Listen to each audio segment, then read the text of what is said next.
back, my students. I'm Ellie, and today we're going to be talking about idioms and sayings in English. Now, these all have to do with something with weather in them. It doesn't mean that that's the meaning of these idioms and sayings, but, well, you'll see. Let's look at the first one. And here's our first one, under the weather.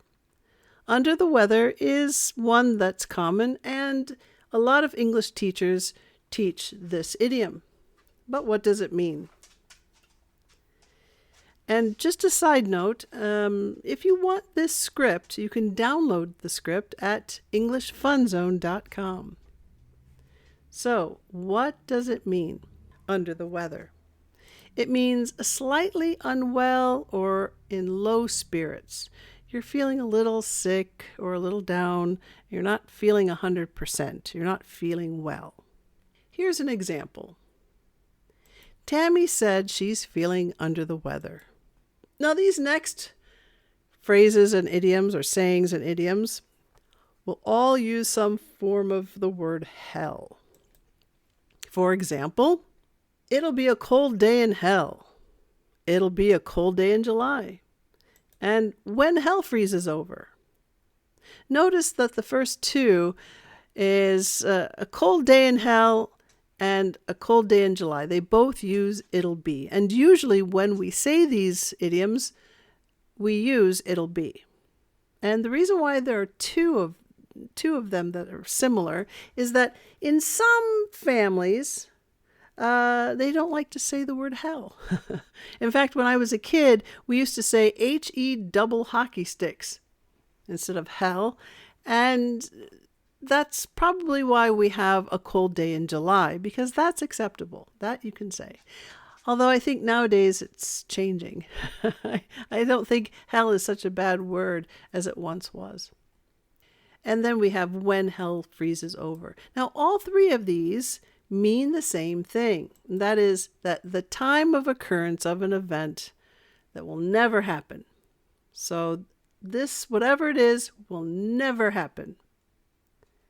For example, it'll be a cold day in hell before he'll ever get the job.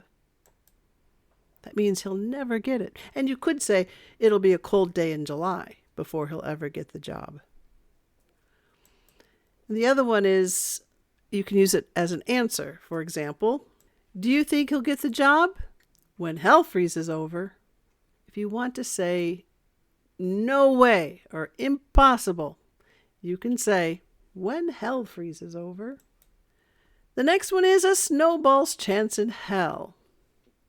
What does that mean? Well, it means used in negative statements to say that something is extremely unlikely or impossible. For example, there's not a snowball's chance in hell I'll have a car like that one. I mean, just look at that car. It's gorgeous. In fact, I don't have a car. I have a bike. I don't really need a car, and they are expensive. Here's the next one. Come hell or high water. What does that one mean? Well, it means you are willing to do whatever it takes to overcome difficulty or obstacles. So if you really want something and there's someone or something in your way, but you're going to keep trying to do it and make it happen, you can say, come hell or high water. For example, come hell or high water, I'm going to the Grand Canyon. And it was a dream of mine ever since I was a kid. And I went. Come hell or high water, I'm going to the Grand Canyon. And I did go to the Grand Canyon. And that picture doesn't do it any justice, meaning that it's so beautiful that you can't capture it in a photo. It is amazing. The next group of idioms and sayings, we're going to use storm. A storm in a teacup. Now, this isn't really a popular one in the U.S., but I've been told that people in the U.S. do use this idiom. I think it's more popular in the U.K. What do you think? Have you heard this idiom? And what does it mean? Well, if you said that it's unnecessary anger or worry about an important or trivial matter? You're right. Let's look at an example. Their arguments were like a storm in a teacup. Let's look at the next one. Number 8 is all wet. What do you think that one means? It means you're completely mistaken. Oops. So for example, if you think I can fix that car, you're all wet. Yeah, there's no way I would be able to fix this car. So that's how you can use that expression. Stormy relationship. Stormy relationship. What do you think that means? It means a relationship that has a lot of arguments and disagreements.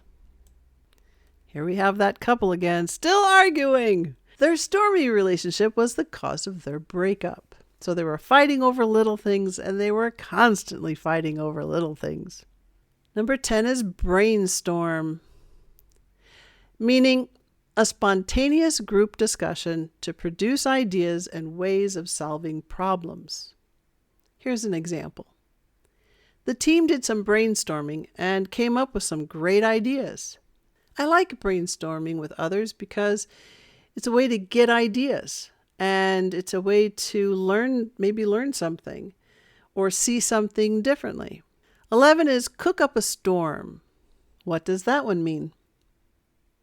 Well, if you said cooking a lot of food with skill and passion or creating a big impact or result, you're right. For example, she's been cooking up a storm, so there will be plenty to eat. I had a housewarming party this weekend, and I was cooking up a storm all afternoon. And then I was cleaning up a storm. I had to clean the whole house. Number 12 is a perfect storm. No, not the movie. But it is a good movie. If you haven't seen The Perfect Storm, watch it.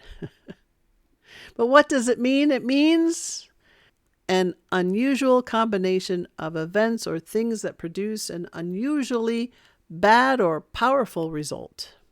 For example, the past 2 years have been a perfect storm for the travel industry.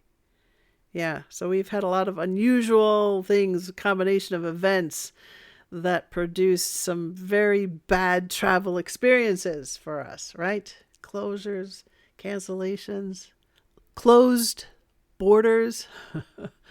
Not fun.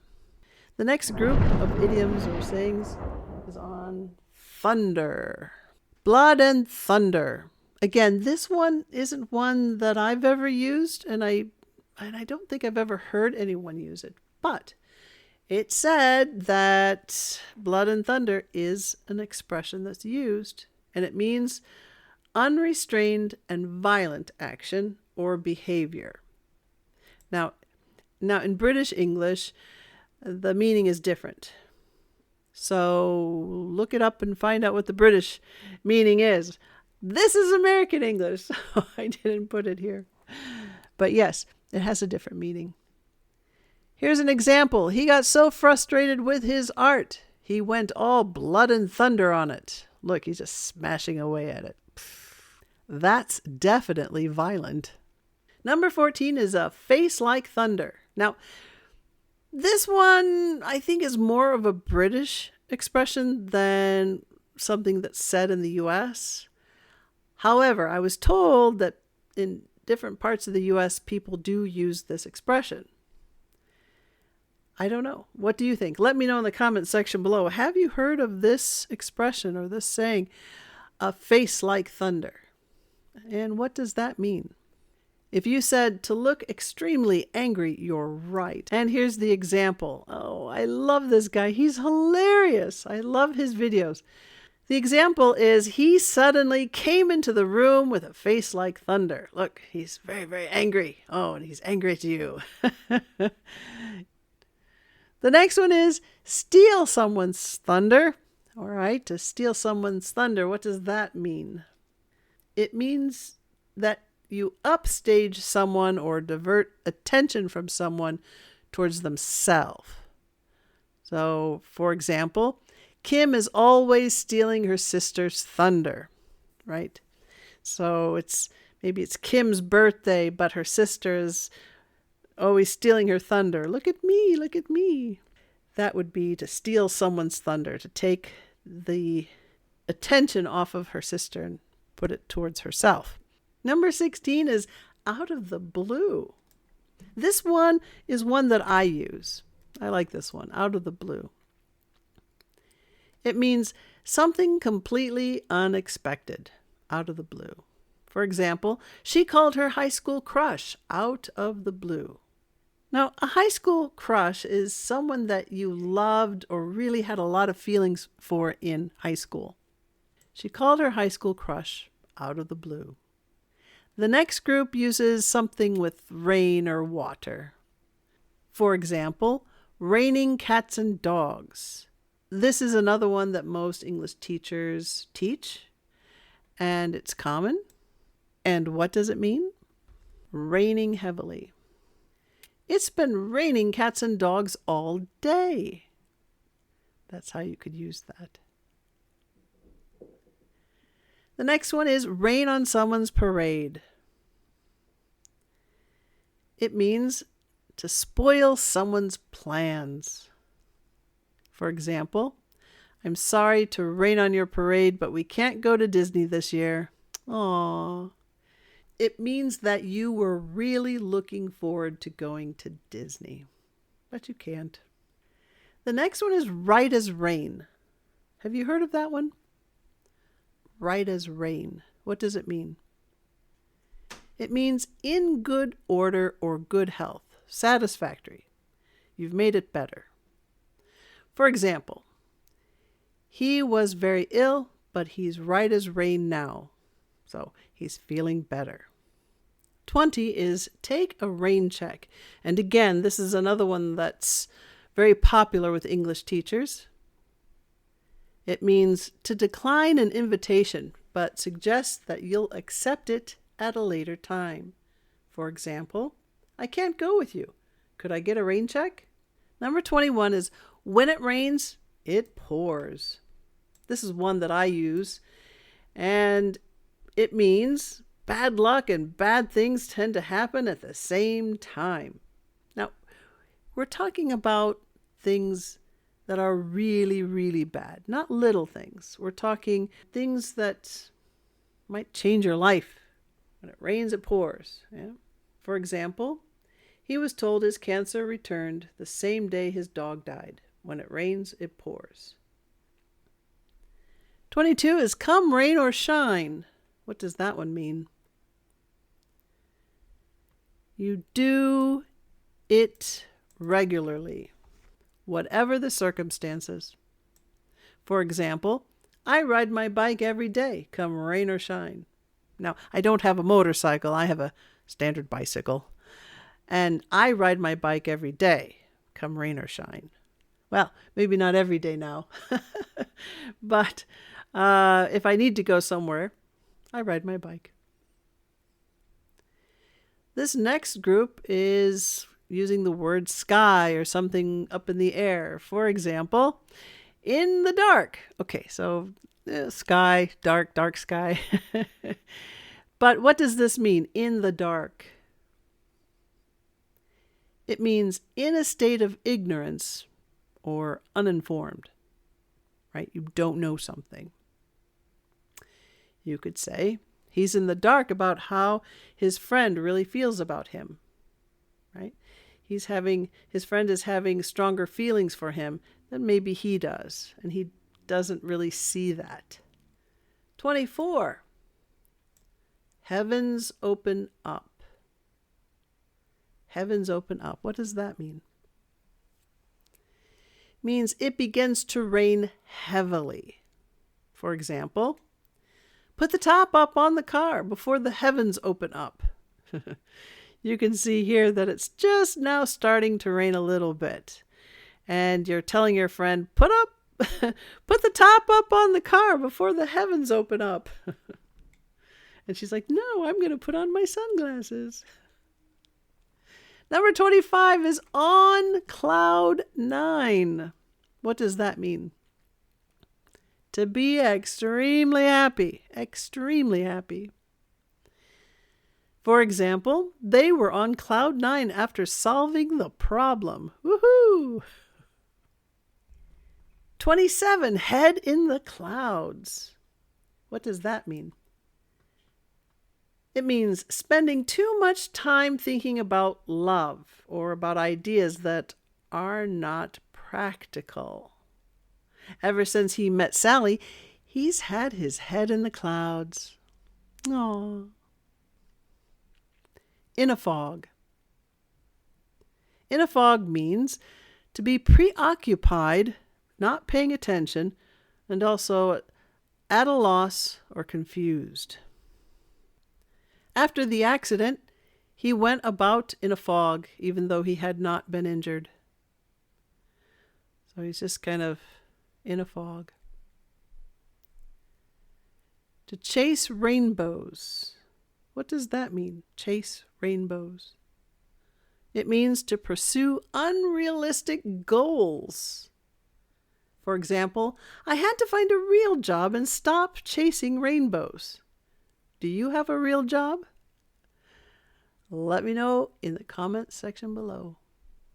This next group uses snow. For example, to be snowed under.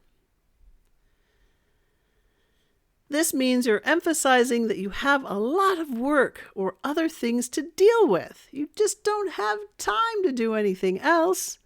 For example, I'm snowed under with work. And that's how I feel at the moment. Oh, I have so much to do. I have classes to teach, videos to make, and videos to remake. I'm snowed under with work. The next one is Old Man Winter. Now, this is not a person, but we talk about winter as if it were a person, Old Man Winter. So it's a colloquialism. A colloquialism is something that's used in certain areas. And this one is used for the winter season. For example, it's the middle of March and Old Man Winter is hanging around. Right? If someone asks you, how's the weather there? You can say, well, it's the middle of March and Old Man Winter is hanging around. That's if it's March. Don't say that if it's in April or May. Get the month right. The next one is pure as the driven snow.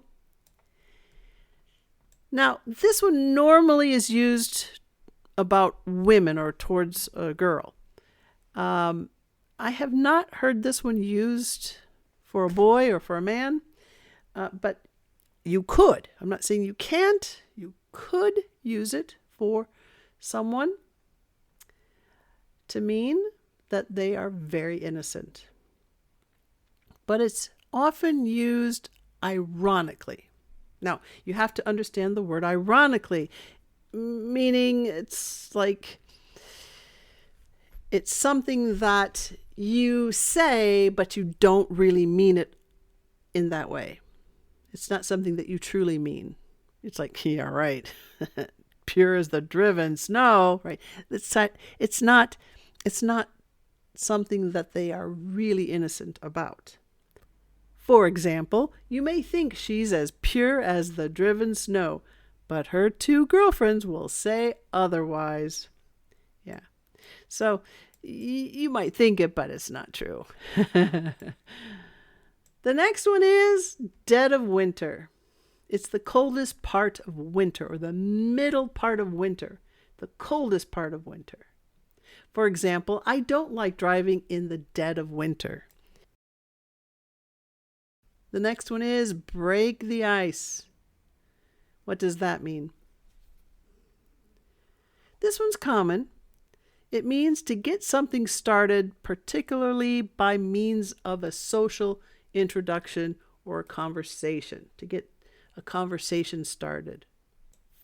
For example, it can be difficult to break the ice with kids, especially if they're shy, like this little girl is. She's very shy. 35 is to be on thin ice. What does that mean? it means in a precarious or risky position, right? A little bit dangerous. For example, if you keep asking him about his ex-girlfriend, you'll be on thin ice, meaning he's going to get really upset and he's really going to yell at you. So don't ask him about it anymore. Stop asking. Here's the next one. To put something on ice. This means to postpone something, right? If you say that you want to postpone something or wait, then you can put it on ice. For example, plans have been put on ice for the moment and no one is very happy about it, right? They've done all this work and now you've postponed it. You've put it on ice. 37 is ice water in your veins. And that means to remain very calm and controlled in a situation in which other people would become upset or afraid. And I use the example, you'd have to have ice in your veins to be a mortician. I can't even imagine what it would be like to have to work with a dead body. I mean, that's what morticians do. They have to deal with the dead body and do what they do with it. And yeah, so I think you have to have ice in your veins to be a mortician. Someone who doesn't care about that stuff. The next one is, okay, the next group is on temperature. We've kind of grouped this together for temperature. To run hot and cold. That's a common one, to run hot and cold. And it means to be unable to make up one's mind. Yes, no, yes, no, yes, no, I can't make up my mind. For example, her feelings run hot and cold when it comes to her job. I like my job, I don't like my job. I like my job, I don't like my job. 39 is bone dry. And that means to be completely dry, totally without moisture. You can also say that something is empty. For example, the pool is bone dry. The dog's water dish is bone dry.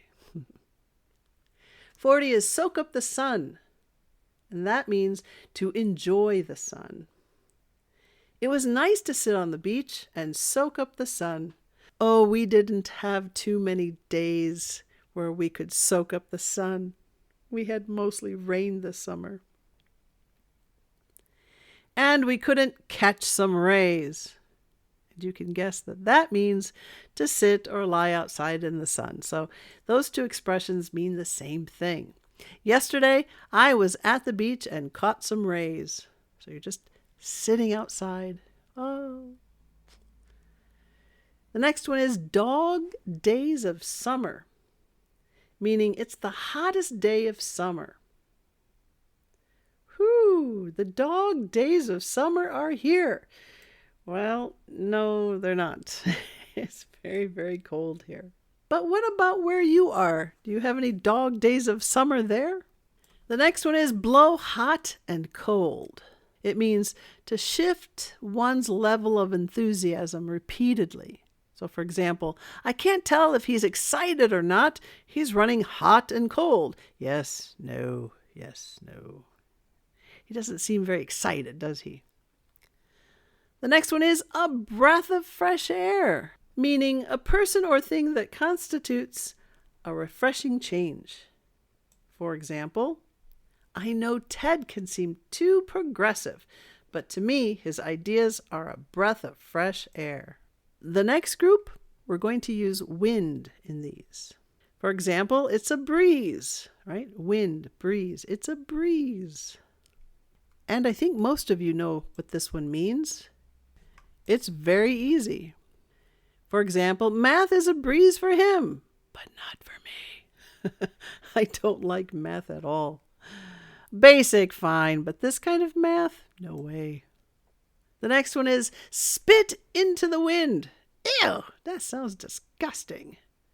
But it means wasting time on something futile. For example, he's just spitting into the wind trying to fix it, right? It's just, Just no point in fixing it. He's putting his tools away. There's no point in fixing whatever it was he was trying to fix. There's no point. 3 sheets to the wind is the next one, and that one means very drunk. For example, he was 3 sheets to the wind, so he couldn't drive. 48 is throw caution to the wind. Do you know what that one means? It means to act in a daring way without forethought. And forethought means to not think about it, to do something daring without thinking about it first. For example, throwing caution to the wind. He bet it all. Looks like he's playing the roulette wheel. I don't gamble. I don't throw caution to the wind and gamble. Yeah. Do you? Do you gamble? Get wind of is our next one. And that one means to hear about something. She got wind of the change in management before anyone else knew. So she heard about it first. She got wind of it. And the last one is once in a blue moon. I think this one's my favorite out of all of them. Once in a blue moon, meaning rarely.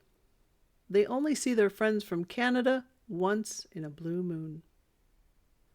Next Monday, I'm doing a student-requested video on the 5 sounds of tea. That's right, the 5 T sounds. So if you're having trouble with the T sounds, watch my video on Monday. I also post videos on Wednesday. They're shorts, and Friday is a story. So if you're looking for stories or audiobooks, I post those on Friday. And one more announcement. The calendar of events, October 30th, English Exposed will premiere. I haven't done an English Exposed video in a while, so I'm going to do that on October 30th. I will be online watching the video with you. So if you have any questions, talk to me, ask me. If you have a suggestion or a request for a video, let me know that as well. Okay, my students, thank you so much for watching this. I hope you'll come back on Monday to watch the student requested video. Thanks for watching, and as always, please keep practicing.